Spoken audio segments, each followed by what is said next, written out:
નમસ્કાર મિત્રો, જસુપ્રિયા કુકમાં આપનું સ્વાગત છે। ઉનાળાની ઋતુમાં કેરી એ ખૂબ જ સરળતાથી મળતું ફળ છે અને કેરી એ ફળોનું રાજા છે અને કેરી એ બધાને નાના મોટા બાળકો સૌને એ પ્રિય ફળ છે અને એમાંથી લગ્ન પ્રસંગે નાના મોટા પ્રસંગે બનતી વાનગી એક આપણે અહીંયા બનાવીશું અને એ છે મેંગો ડિલાઇટ।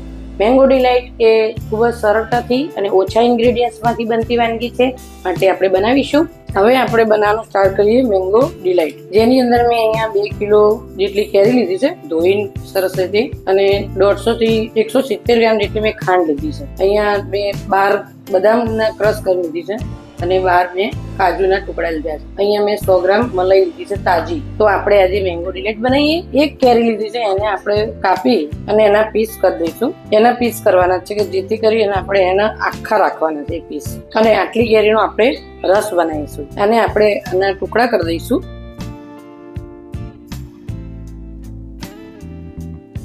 મિત્રો, આપણે અહીંયા જે 2 કિલો કેરી લીધી હતી એના આપણે આવી રીતે પીસ કરી લીધા છે। તો આપણી 1 કિલો અને 300 ગ્રામ જેટલી કેરીનો આપણે ટુકડા નીકળ્યા છે, આપણે વજન કરી લીધું હતું। તો અહીંયા મેં લગભગ 180 ગ્રામ જેટલી ખાંડ લીધી છે। તમે જેટલું ગળ્યું ખાતા હોય એ પ્રમાણે ઓછું વધતું કરી શકો છો। આપણે આને ખાંડ મિક્સ કરી દીધી છે, એનો આપણે અહીંયા રસ કાઢી લઈશું। એક જાર લઈશું, અહીં જારની અંદર આપણે કેરી નાખી અને એનો રસ કરી દેવાનો છે।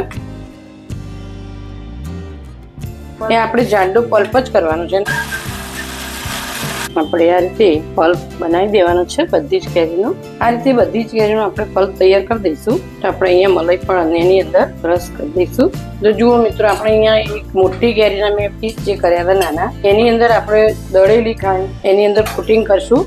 કોટિંગ એટલા માટે આપણે કરીએ છીએ કે અહીંયા જે કેરી હોય અને જે આપણે અહીંયા જે મેંગો ડિલાઇટ બનાવ્યું છે એનો બેનો સ્વાદ જુદો ના પડે, એટલા માટે આની પર આપણે કોટિંગ કરી દઈશું। તો આ રીતે આપણે 3 થી 4 ચમચી ખાંડ નાખી અને આ રીતે કોટિંગ કરી દીધું છે અને એને આપણે આની અંદર એડ કરી દઈશું। એની અંદર જે બદામ આપણે લીધી એ પણ એડ કરી દઈશું।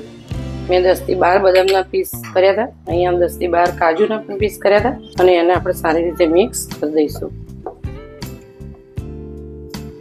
આની અંદર તમે દૂધનો જો ઉપયોગ કરવો હોય તો દૂધ અને જે કસ્ટર્ડ પાવડર છે એને મિક્સ કરી અને એને પણ ગરમ કરીને મિક્સ કરી અને એને પણ આપણે ઘટ બનાવવા માટે એનો ઉપયોગ થાય છે, પણ મેં અહીંયા કોઈ કસ્ટર્ડ પાવડરનો ઉપયોગ કર્યો નથી। અમૂલ દૂધની જે બનાવેલી મલાઈ હતી ઘરની એ મેં લીધી હતી અને એનો ઉપયોગ કર્યો છે।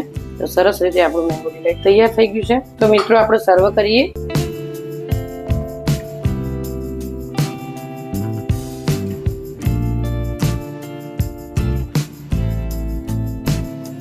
તો મિત્રો, હોમમેડ મેંગો ડિલાઇટ આપણું તૈયાર। તો મિત્રો, મેંગો ડિલાઇટ તમને કેવું લાગ્યું એ તમે કોમેન્ટ બોક્સમાં જરૂરથી જણાવશો। આ મેંગો ડિલાઇટ એ તમે ઘેર બનાવો અને નાના મોટા સૌને બધાને જ ભાવે વાનગી છે, સરળતાથી બનતી વાનગી છે અને ચોક્કસથી બનાવજો। અમારી જસુપ્રિયા કુકબુક ચેનલને લાઈક, શેર અને સબસ્ક્રાઈબ કરવાનું ના ભૂલતા। ફરી મળીશું આપણે નવી એક આવી જ રેસીપી સાથે। Thank you.